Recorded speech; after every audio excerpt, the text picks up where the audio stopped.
This episode of Marijuana Today Daily is brought to you by our friends over at ease.com, California's top one-stop website for legal marijuana delivery, and now a national provider of hemp-derived CBD products by mail. If you live in one of the 41 states where the new Ease Wellness platform delivers to via the mail, then you're just 4 to 6 business days from taking delivery on a wide range of professionally curated CBD products, all made using hemp-derived CBD. If you've been looking for a trusted and reputable source for CBD products, then look no further than easewellness.com, spelled E-A-Z-E.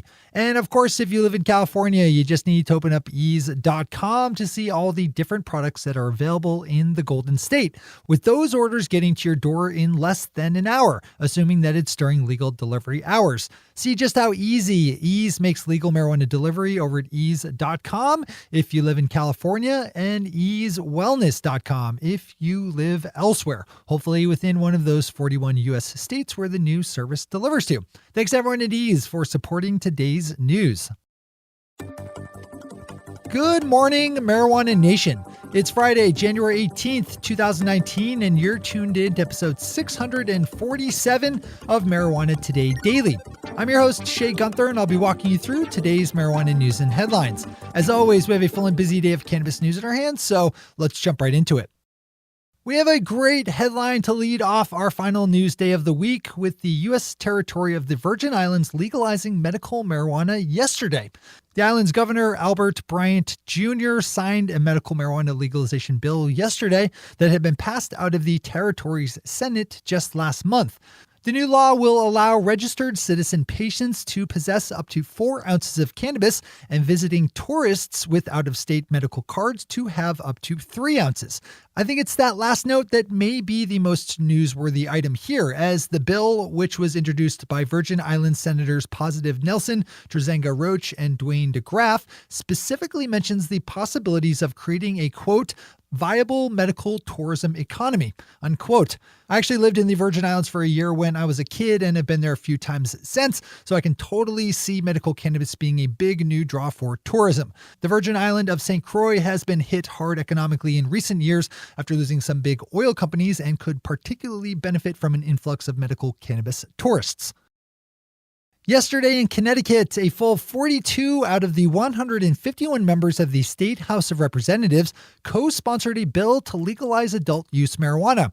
Under the proposed bill, a taxed and regulated commercial system would be set up in the state, with adults of age also free to grow up to 6 plants each at home. Tom Angel over at Marijuana Moment has a good detailed write-up of this one, which I direct you over to.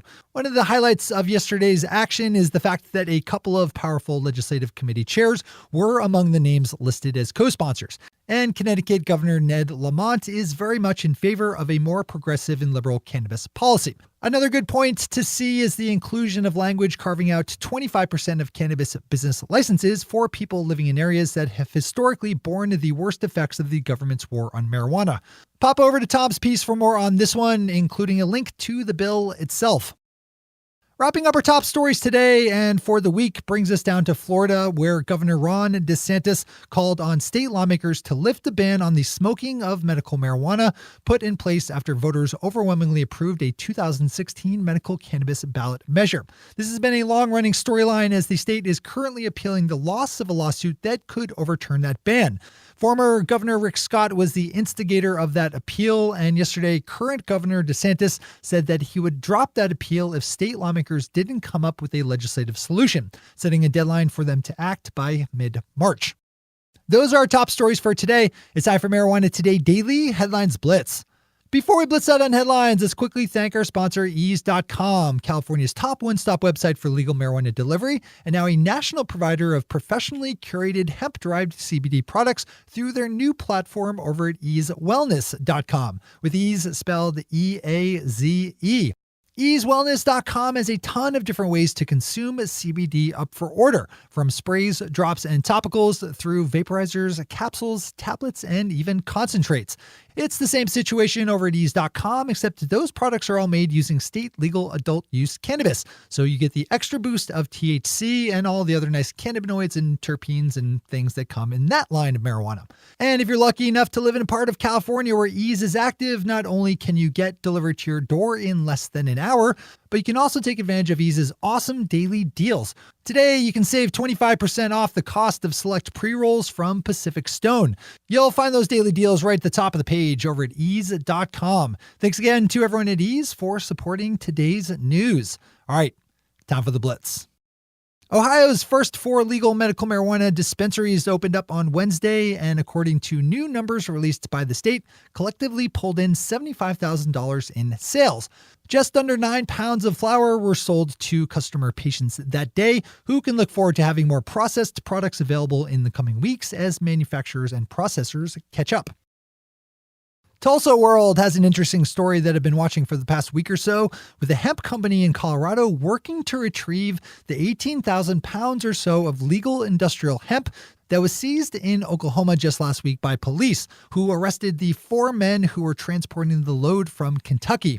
This case has an interesting topical twist in that Oklahoma police say they have had trouble getting the hemp tested for THC thanks to the Republicans' stupid government shutdown. 2 of the men who were arrested were released this week, but so far the hemp has not been verified as being purely industrial.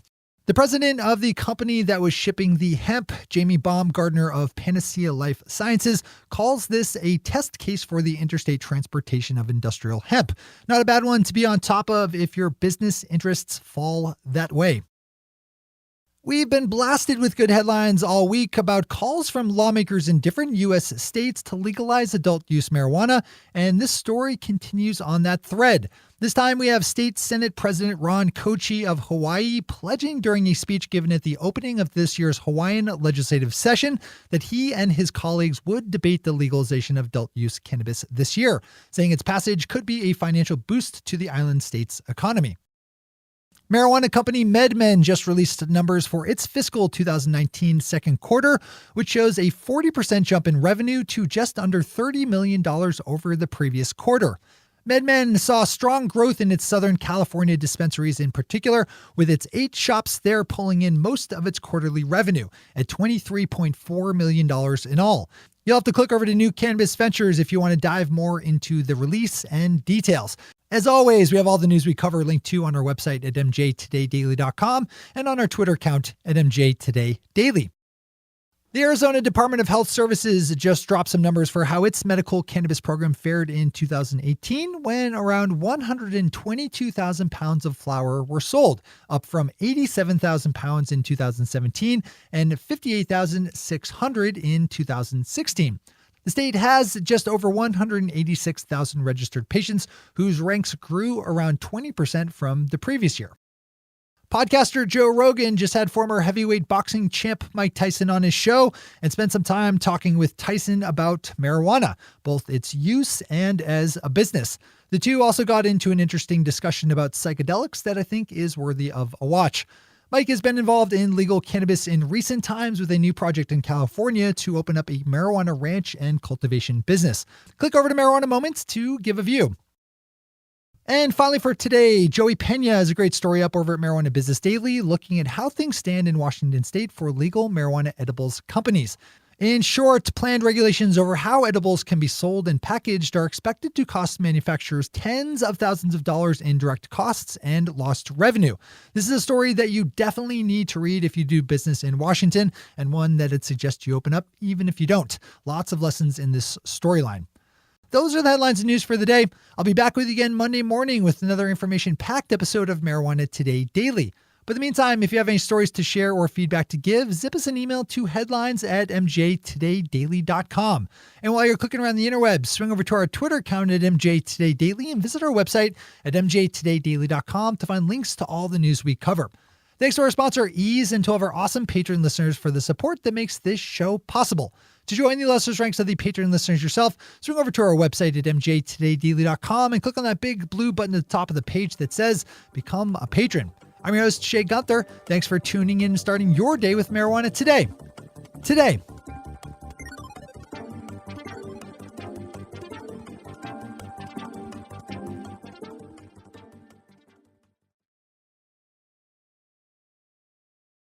One take, Shay. One take.